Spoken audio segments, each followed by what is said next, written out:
everyone, welcome back to part 2 of our second question time badges special. So if you haven't heard part 1, Bledge and I were talking a bit about what we've been up to, but also answering some of the questions that you guys have kindly sent in to the podcast. And now, because we were getting a little long, we hit pause, and now we're back to part 2. We're back. Someone told me last night that your voice is like an ASMR. I think it might have been James Hornsby. So people are falling. That's why everyone falls asleep when we're talking Bledge. Well, shall we get straight back into it? So we talked a bit in the first episode about the Open, about the stuff you're going to do to reinstate it, about the difficulties you have sort of leading up to it and the challenges you're facing. And let's ask Dan Fisher's question next. I think Dan's from Northforeland. So Dan used to work with me at Royal Cinque Ports. He was brilliant. One of our guys. Dan is the deputy at Northforeland. Great lad. Well, Dan wants to know what's the best bit of advice you've been given that stuck with you. I would say probably from Lee Strutt, who said that if you want something badly enough, you need to go get it yourself. You need to invest in yourself because no one else is going to. You're the product, and you're trying to sell yourself to prospective employers. So no one else is going to do it for you. No one else is going to blow your trumpet. You need to do it yourself. And if that means educating yourself at nights, if that means going off your own back to do tournament experience, networking, if you really, really want to hit the heights and get the very best job, you need to put yourself head above the parapet and invest in yourself, even if it does cost you money, if it's financially. You don't like this. When the school bell goes at 2:00 at work, you'll find the people that want to do well in their career and stay on and rush to get out that door. It's not about being a clock watcher. It's about hanging about, feeding off the course manager, feeding off what he's spending more time with him. Say, like, you mind if can we spend half an hour tonight going over working out how you work out how much nitrogen we put on, stuff like that. So you would never be, if you're young, new to a team, and someone came up to you, and you're preparing for the Open Championship, you're a busy man, and someone comes up and says, I didn't really get this. I knew what we were doing, but I didn't understand why we were doing it. Mm-hmm. Do you mind if at some point would we be able to run through? How you'd still much rather that happens than rather thinking, oh no, I'm above this, I'm the boss. Yeah, definitely. I have all the time in the world for either A, all of our staff, or B, people that reach out on Twitter, for example, ask questions, or I'm quite often helping people when it comes to CVs or cover letters or job advice or whatever. And not that I know everything, but I've been there, and I think that's probably what it is. It's experience. But yeah, going back to the investing in yourself, it's true. You need to take your own time out, your own, not always be looking to be paid for everything. Like, for example, I would stay back at G West with Strutty for hours, talking about agronomy, or he would be showing me things, and I would never dare ask for I worked 2 hours overtime that night, because you get a scalp across the ear. It's like, well, this is your career, Bledge, we're talking about. Yeah. And it's true. It's a long life, you need to put the effort in. You don't get nothing for nothing. So for me, Dan, I would say that's it. Yeah, great answer. Well, let's ask next Tom Price.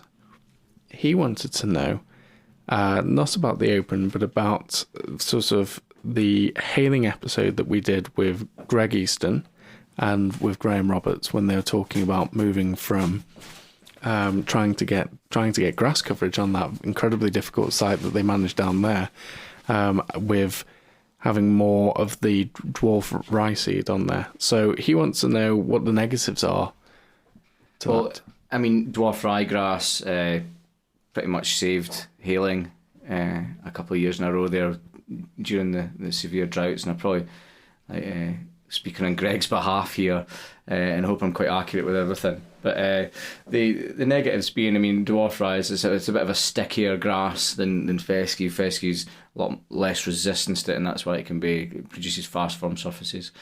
But haling was never really meant to be, as far as I know, meant to be sown out with like 100% dwarf, and you know the key there was, and the idea was still to try and get fescue in there, and using the dwarf as like a big brother or like a good backbone to harness all the fescue we're going to put in afterwards. And so that's the kind of the really only negative is that, I mean, I've never found ultrafine dwarf rye to turn woody at all, or to morph into something that was a lot kind of stronger than a ryegrass. So it is an ideal grass, you know. I love it. We actually poking some bits onto the walk-on and the putting green round the pro shop, you know, because it's a fescue bent edge that we've turfed in. We've taken away the bushes and we've actually dimpled in some ultrafine into the green, because people are walking on and off there all the time. So what would your ideal mix of grasses be across a golf course? You know, fescue greens. Fescue bent. Fescue bent. Yep. The mix of the two. Yeah, fescue bent greens, fescue fairways. And why both rather than a monoculture? So the bent kind of performs really well sometimes when the fescue's not. You know, if you've got a monoculture that doesn't like a certain type of year, a certain weather condition, then it all goes backwards. Whereas if you've got the bent grass in there, then it's still performing and you've still got a decent surface. Bent's also used quite often to slow greens down, you know, and if you've got exposed greens that might just get a little bit too fast. It's also, fescue's just, it's not this silver bullet or golden bullet, whatever the saying is. I mean, it does have diseases as well. Some of the surfaces I've struggled the most with are the fescue areas. With dollar spot, was bent grass not quite so bad, you know. Yes, it can get fusarium, yes, it can get take-all patch. But it's just good. It's great to have both in there. I mean, you look at the Hoylake greens that Craig's produced and sown over the years, and with the bent grass in them, I mean, it's such a beautiful blend. It's amazing. But I have seen, I mean, up at Castle Stewart, pure fescue greens up there, unbelievable. Yeah. I think Brora have some of the best greens. They've got a lot of fescue in their greens as well. But I mean, like Castle Stewart, obviously, and closed down for a good spell during the winter, don't they, as well? I mean, yeah, they do. They have a proper season rather than a year round. Go backwards, you know, and like really struggle with wear tolerance and stuff. I mean, you can tell in a fescue green when there's 140 golfers going through, you know, it does start to tear up. No, what about fairways then? So if greens are a mix, you've got quite a lot of the sheep's fescue down the 18th at Hoylake at the moment, which is looking different good. Cultivars of fescue in the fairways, which is amazing. I mean, the sheep's fescue is a beautiful grass. Strong Clayton red fescues, really, really drought tolerant. They're the things that grow strong when no matter how dry it gets, and the first things to grow back. So yeah, I mean, bent grass to the fairways as well, not a problem. Again, for the same reasons. Roughs, just fescue. Fescue through the roughs. And that includes long grass all the roughs around. Yeah. There's a lot of ryegrass in our roughs at I think Skibo Castle, Chippy, I think he gets the best rough. Yeah, beautiful golden fescue roughs up there. Yeah, because it can be up to your knees. Yeah, it can be up to your knees, and but you don't lose your golf ball. Mm-hmm. You walk straight up to it. You can say, "Oh, there it is. It's 40 yards over there." Because he's managed it though. You know, I mean, if you don't manage fescue, it's actually worse than anything when it comes to lost balls. I mean, it can get so thick.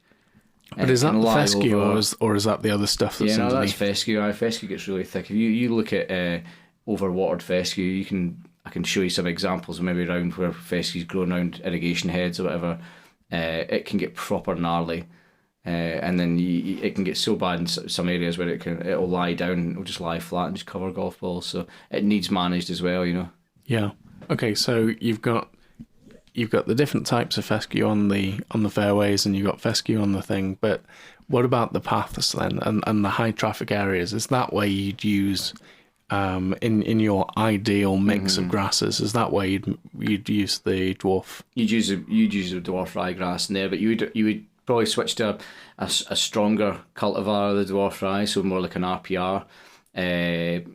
So the ultrafine is more for you could say for teas, for fairies. Some people put it in, and like, you know, if I was like renovating an old bowling green or something, or maybe like I worked in a Scandinavian golf course where everything was dead at the start of the year. I mean, this is something that you'd maybe consider putting in, because it's just like you want people to get on with stuff, you know. So it takes really well.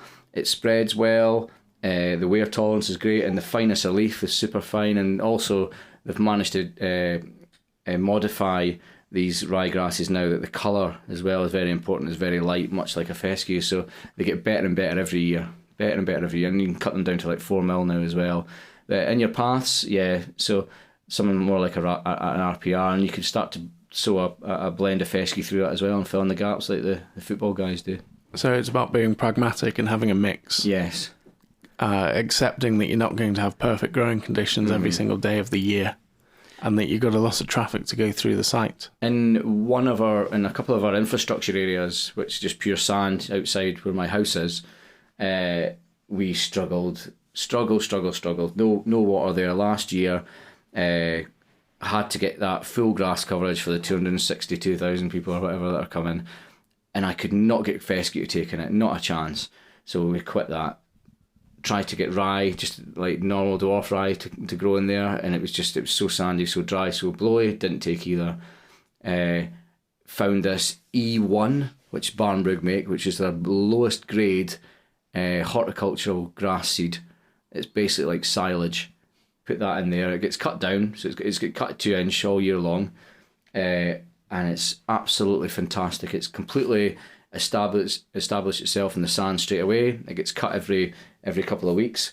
So and then it's going to be trodden to death anyway. So it'll be a reseed job after the open anyway. So which we can put fescue in, then we can try that, and we don't have the time pressure against us, and we can do it in the autumn. Well, the fact that that's grown in and sort of taken on the straight sands, and then perhaps had a year and died and cut back, and then added a little bit of organic when it decomposes into would that mean that the fescue has a fighting chance then of actually surviving? Yes, 100%. Yeah, I mean, and I guess we just need to see what it looks like. It might be a case where it's actually survived better than we thought, and we need to spray it with Roundup and start again, or plough the whole area up. But yeah, I think you've just got to. Sometimes you just need to provide people what they need. You know, in this case, we needed 100% grass coverage so they could start putting the tents down, and we were against the time, so you got to do what you got to do. And Barnbrug came to the party with that idea, so that was great. Perfect. Well, we were talking, it's an opportune moment to, why don't we talk and congratulate Greg Easton on his recent appointment. So, yeah, was it announced last week? Greg's going to be taking over as course manager at Royal St George's in Sandwich. So Greg was my deputy for 2 wonderful years, and then went off to Hailing for, I don't know how long he's been Hailing, for 6-7 years or something. Well, I'm sure everyone will have listened to the podcast and have better memories than we do. One of the best but yeah, guests we've had on, yeah. And there's no one more deserved of that job. You know, he's in my eyes one of the best greenkeepers I've ever met. You know, he's a lovely bloke, as you'll contest. Absolutely. Which goes a long way. This is key, actually. You know, humble, isn't he? Yeah. Oh, definitely. Yeah. Doesn't blow his own trumpet. No. I'll blow it for him though. But he's a fantastic greenkeeper. He's got his mechanic skills, irrigation. He can do all that, but I just mostly people skills. And I think he's a good communicator and just really nice to get on with. And the boys down there, I love him, and I'm looking forward, excited for him, excited for the guys getting back together. I mean, Ben down there as well at Royal Cinque Ports. I mean, Greg knows everyone down there, right, friendly bunch, and push these 3 clubs forward together, you know, and create a great friendly atmosphere. And it's going to be amazing. Like, it's so excited about it all. No, I'm excited to see what he does, because Royal St George is one of my absolute favourite, from an architecture point of view, one of my favourite golf courses in England. And they've struggled, you know, a few years with bits and pieces and drought and coverage and everything. So, okay. Well, it depends Depends who you listen to. But Greg, I'm sure is going to take that place from strength to strength. So yeah, good luck. Congratulations, Greg. Delighted to see excited to see what you come up with. All shouting for you. So I've got a question for you now, Sam. Thank you, Bledge. What do you look for architecturally on a golf course? And does the UK have any interest in modern golf courses? And that's from Ryan Beefy Smith. Oh, Ryan Beefy Smith. Thanks, Ryan. First part, what do I look for on a golf course? Variety. I've already said that when I was talking about the old course, I think, but it epitomises it. I think when I say variety, it's not just how you can play different types of holes. It's not just how being able to have options. It's like the old comprehension question when you're at school. It's like there's no right answer to it. There's just how you play it is more interesting than how it's meant to be played. If a golf course stands up and says, right, you Bledge, if you can't smack this driver 260 down this narrow bit of grass, and if you can't do that, you can't play the hole, well, then that's a shit golf course. Mm. You've got to be able to say, well, that might not be in your wheelhouse, but you're a much better putter than I am. And it might be that if someone is longer off the tee, or someone's a better iron player, or someone has a better short game, or whatever, there are all of the different facets of the game. A great golf course allows you to go about the golf course, go about putting a score together, go about playing the holes in the way that suits you. And variety in how you can take on that hole, I think, is key for good architecture. But then, taking that a bit further, variety in the types of holes that are out there, having short holes, long holes, having holes where you want to move the ball left to right to left, even high and low. It might be you've got to stop the ball quickly on the front of a green, or to get to the back ledge on the green, you've actually got to hit it lower so it runs up. Mm. That for me, that's variety. Basically being able to not have something prescribed to you, but go and change different directions of wind as well. Like Muirfield is a great rooted golf course because you will play, the wind can be blowing in one direction, but you will have played shots into the wind, downwind, wind off the right, wind off the left, over your shoulder, into, all of these different angles.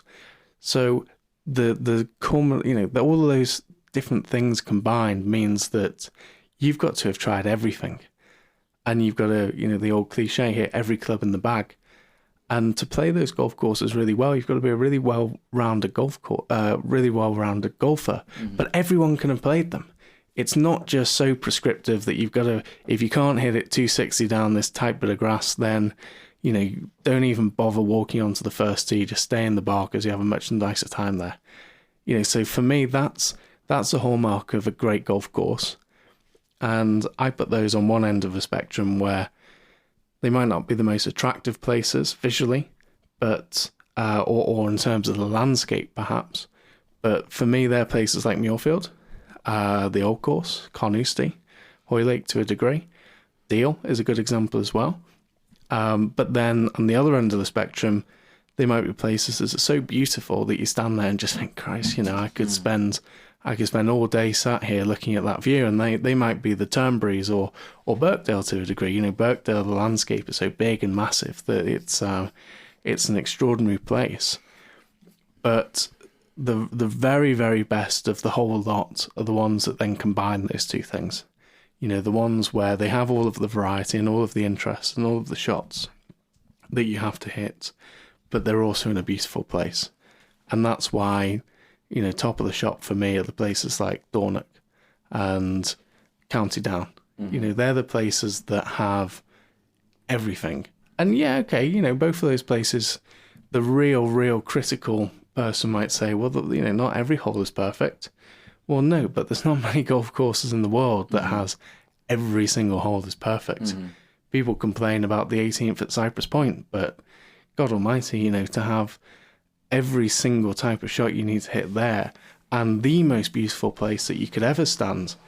It takes your breath away and you stood on the 15th tee there and the 16th. Mm-hmm. I think that you're never going to achieve perfection, but you don't need to. It's all of these different things, how they combine, how they ebb and flow. For me, that's what makes a great golf course. Excellent. And in terms of, are there any really good ones in Britain? Second part of the question. Yeah. So if you were to think of, I'm going to extend it to GB and I, because there aren't masses to choose from. But if you were to say the new golf courses in GB and I, you're talking about Castle Stuart, Kingsbarns, Mac Dunes, Skibo Castle, that was redone, Dumbarnie. You're talking about Rosapenna, St Patrick's there. I probably missed a couple out, but just off the top of my head, those are some good examples. For me, I think Castle Stuart, Kingsbarns in Scotland, St Patrick's over in Downings in Ireland. They're probably my favourites. I would say, is Castle Stuart and our Kingsbarns, are they links courses? It's a tricky one because, they're sort of more fabricated landscapes. They're not on straight sand, natural dunescapes like some of the others. Some of the others are. But for me, the difference between those and, say, the Castle course or, say, Dumbarnie, which are very similar in how they were built, is probably in the attention to detail and the execution. I don't think you can really fault Kingsbarns or Castle Stuart in terms of how they make you think, all of those things that I've just said, what makes a good golf course. I think all of those, the attention to detail at those places, and that probably speaks to Mark Parson, who was the developer of both of those, Kyle Phillips and Gil Hance, the architects. But Mark Parson and, the attention to detail, there are all those stories where someone would say, oh, the bunker on such and such, and they'd say, oh yeah, that's the bunker on the fourth hole at Brora. And they say, what do you mean? And they say, oh, come into my office. And he'd pull out a whacking great file, and there'll be photographs, and there'll be the photograph of the bunker on the fourth hole at Brora, and they would have recreated this. And, taking from the best bits from some of these classic courses and combining them with such care and attention to detail has come up with something that's absolutely as good as anything. So for me, those are two of the best. And you never really talk about Parkland golf. Are there any Parkland golf courses that spring to mind, that modern ones that you've played that you thought are pretty enjoyable? Oh, I don't think it's any reason other than I'm just not as well travelled in those places. I've not been to Queenwood. You have. Probably the highest ranked, quote unquote, that I've played is JCB. Yeah. Which Robin Heisman, lovely bloke Robin Heisman built. And, it might not quite be my style, but it's a fun golf course to play. And if the brief from the owners there, from JCB, was go and do something that will last in people's memories, and when they're bringing potential clients and customers along, something that showcases earth moving and is a fun golf course to play, then absolutely he's nailed it on the brief. It's just maybe not quite the same style that I'm talking about, which is just my personal passion. But I am going this week up to Loch Lomond. Wow. Have you played Loch Lomond? I've never played Loch Lomond. I've been to the Scottish Open a few times there as a kid and absolutely adored it. Yeah. It's a dream for me to play Loch Lomond. So I might have to add that one to the list because I'm excited to see that. That'll be unreal. Yeah. It will be, yeah. It's a bucket list course for me. Hopefully one day some nice person will ask if I want to go play Loch Lomond.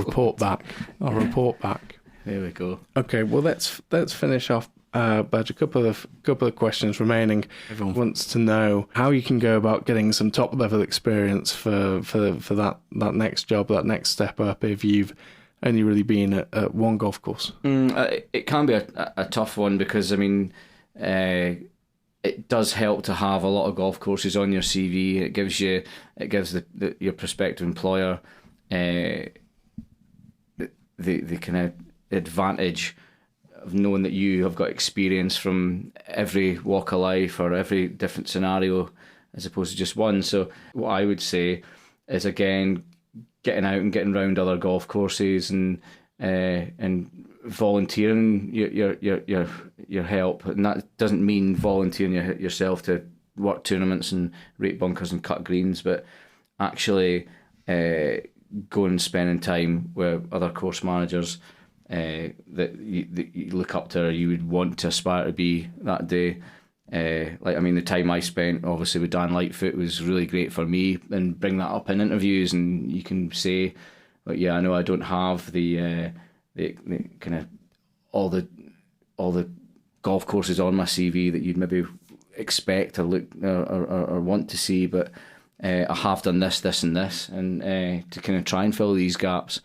You can find strengths in other ways than that, and it's hopefully not as hard as you might think. And perseverance, that's something that they said in the episode with Jim Croxton that we put out the other week. Do you think that's something that, to reiterate that point? 100%. And I have had so many knockdowns in my time in my career, and just kind of keeping going. And if you really want it, things happen for a reason. You'll get there one day, and you'll get the perfect job that'll suit you. And because we all have a life plan, and we all, like, is Hoylake my last destination? I don't have a clue. Yes. I actually do not have a clue, and but it's all, we all kind of should think about that in the future, and it's a difficult one. It's difficult. Well, yeah, no one's got a crystal ball, do they? So. No, not at all. No, but as I say, as my mum always said, what's for you will not go by you. So, what's the translation of? What's for you will not go past you. And I have loads of friends, including myself, that have had really big disappointment in life when it comes to jobs, and you've just got to pick yourself up, brush on, show them that you're better than that, and crack on. Okay, well, shall we move to one of the best questions that we had? They've all been good questions, but particularly so in terms of stimulating a bit of debate. Mr. Peacock's question. Is that Chris or Drew? Well, he says it's Drew. But you can take your pick in terms of... Do you think it's Fraser Peacock? Is it an alias? Maybe it's Fraser. I think it's Fraser. About. That's actually a true story. I got laughed out of the post office in Sandwich because the lady in there, I used to post a lot of stuff on eBay, and she was Roz, lovely woman, and she was dying with laughter, and I was like, what's so funny? She's not see who this is addressed to. And I was like, no, I just wrote it on from the eBay printing label. It was Drew Peacock. 2 questions. Number 1, in both of your opinions, what leaves a bigger, positive or negative, impression? Course design or the surface conditions?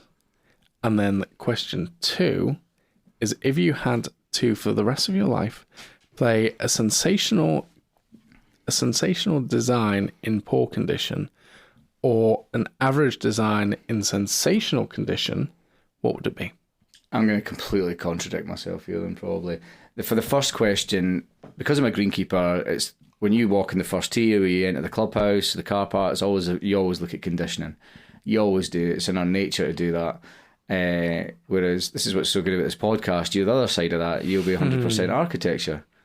Well, you're not 100%. I actually think Fraser's kind of hit the nail on the head with how he's asked the question. It's a very clever question, because as much as I'd love to say that architecture is by far and away the only thing that matters, I would say that's probably the case for me, and it's probably the case for others, sad people like me. I think as a one-off, if you are playing a golf course once, I think a lot of the things that we will try and put into a design, you're never really going to notice them once, because they're designed to be, the more you play it over time, the more these things sort of come, you spot them more. If you play a golf course once, then the chances are the shot that's more difficult from one side of the fairway compared to the other, well, you're only going to be on one side of the fairway or another if you play that golf course one time. If you're a member and you play it week after week after week, then I would say a lot of the architecture, a lot of the things that we really try hard to incorporate to make people think, then it's only really when you play them more than once that you will really notice them and appreciate them. So, for the most part, I think he's right, and I think you're right. I think if you walk off a golf course and the greens were immaculate and it was a great presentation, you're going to remember that perhaps more favourably than something that was in a poor condition that perhaps under the surface was really well designed. And you find with golfers as well, they only ever talk about condition, don't they? Most of the time. I used to help put the top 100 lists together for a few different publications.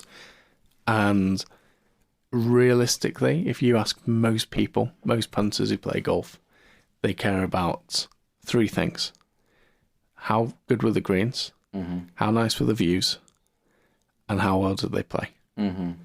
And if none of those, if the answer was the greens were slow, they played crap, and it was raining, then it's almost like human nature. They're going to think worse of the golf course than if it had been the reverse and they played great and they'd had their career round and all the rest of it.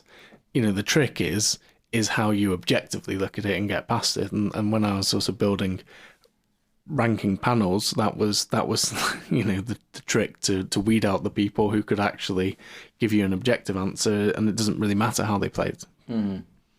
Definitely, and I think I would contradict that with the second question, saying that I would rather play a well-designed golf course in poor condition for the rest of my life than a good condition golf course that's not designed well. 100%. And luckily, we've got both. Yeah, well, we're very lucky.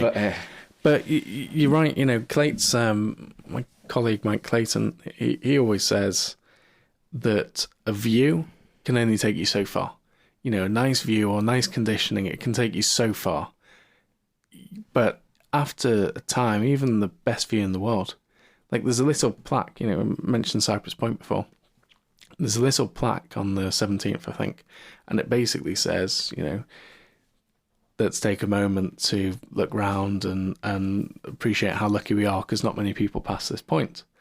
And it, for me, I was lucky enough to stand there and look round and think, how on earth could anyone walk through here and not have their breath taken away by the beauty of the surroundings? But I guess if you play there every single day of the week, every single week of the year, then maybe you do kind of get accustomed to it. And I suppose we do as well. Everyone over time, the most beautiful view in the world, you get used to because it's always like that. The thing that keeps it fresh and keeps you excited and keeps you coming back for more, this is what I would argue for, is the good design. The fact that every single time you play the golf course, it's a bit different. You realise something the more you play it that you hadn't realised before. And that's the good design element that, for me, is so important. Excellent. It's a great question, Fraser, and someone we quite enjoy talking about, and we quite often talk about off air as well. when we go into depth about all the golf courses that we've played, we're lucky enough to play. Yeah, and just to finish this off, I think that everyone can appreciate both aspects of it.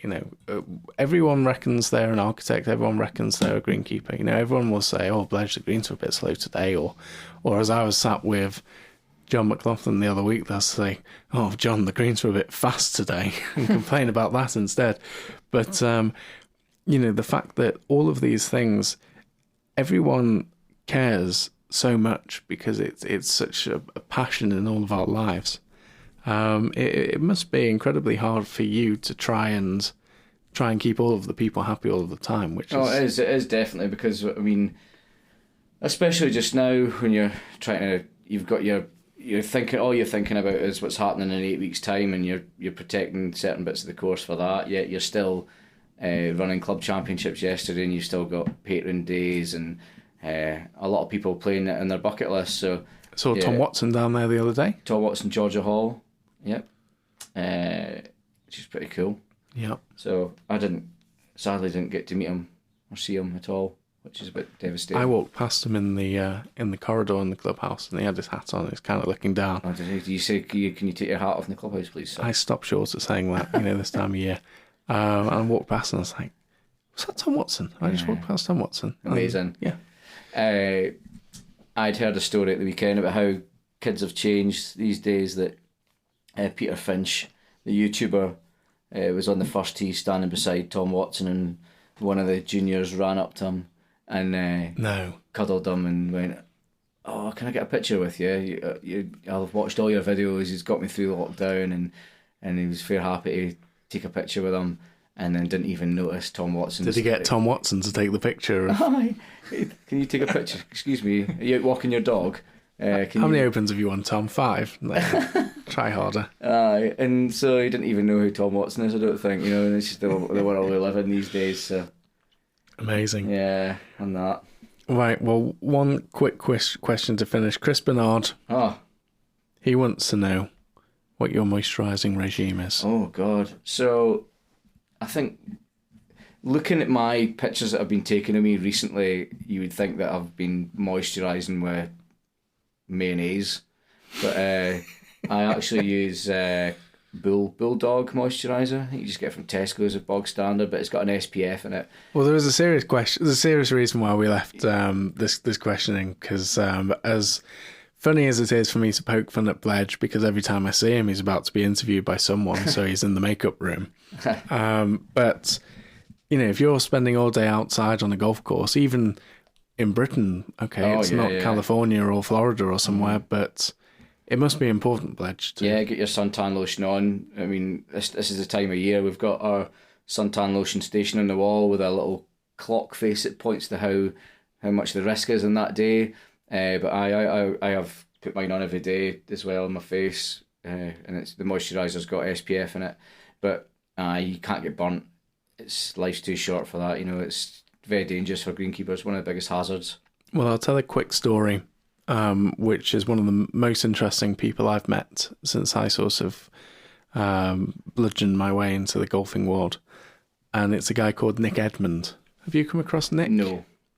So Noel Edmonds. Not Noel Edmond, very different character. So Nick Edmond, he had, I don't know how many times he's had cancer on his head. He said he never wore a hat. He spent all of his life outside on a golf course, and he's had cancer on the top of his head, maybe a couple of other places. Nick had these skin grafts and he's had surgery, and he walked to raise awareness and to raise money. He set up a foundation called Global Golf for Cancer, and incredibly amazing story, and so important to share. So he ended up walking the Wild Atlantic Way with his golf clubs on his back, playing golf and raising awareness. He walked from Turnberry to Dornoch, all the way across. He's walked from Lochern to County Down. He's walked from Royal St George's to Royal St David's. Jeez. He's walked everywhere, and he's done it. He's beaten cancer a few times, but he's doing it to raise awareness. So, so Nick, if you're listening out there, big friends with David Cannon, the great photographer. David's done a lot to support. Great friends with Matt Harris, who's one of my really good friends, another great photographer. Those guys and Nick especially, through the Global Golf for Cancer Foundation.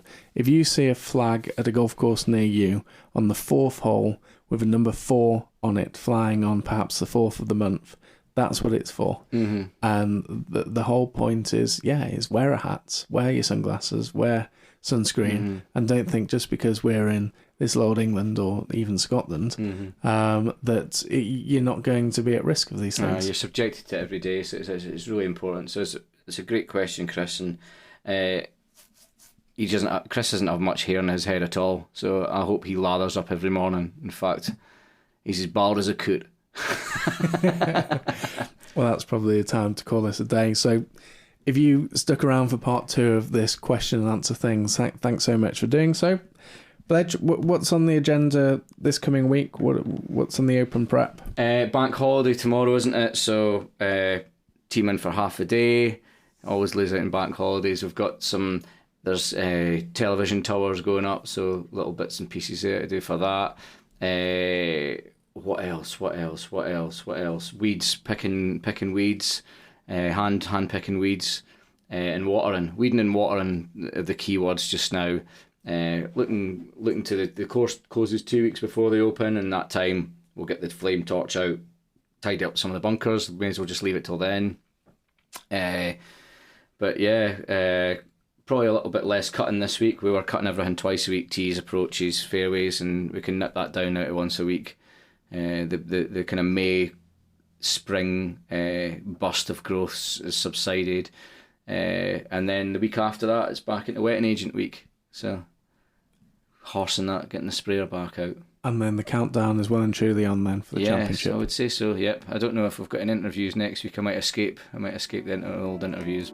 I'm sure you will, Bledge. I'm sure you will have an interview. It's only every other day you're having them at the moment. I'm not getting any better at them. Right, well, good luck. Hope the weed picking goes well. And everyone, thank you very much for listening to part 2 of this. And we'll speak to you very soon. Thank you all.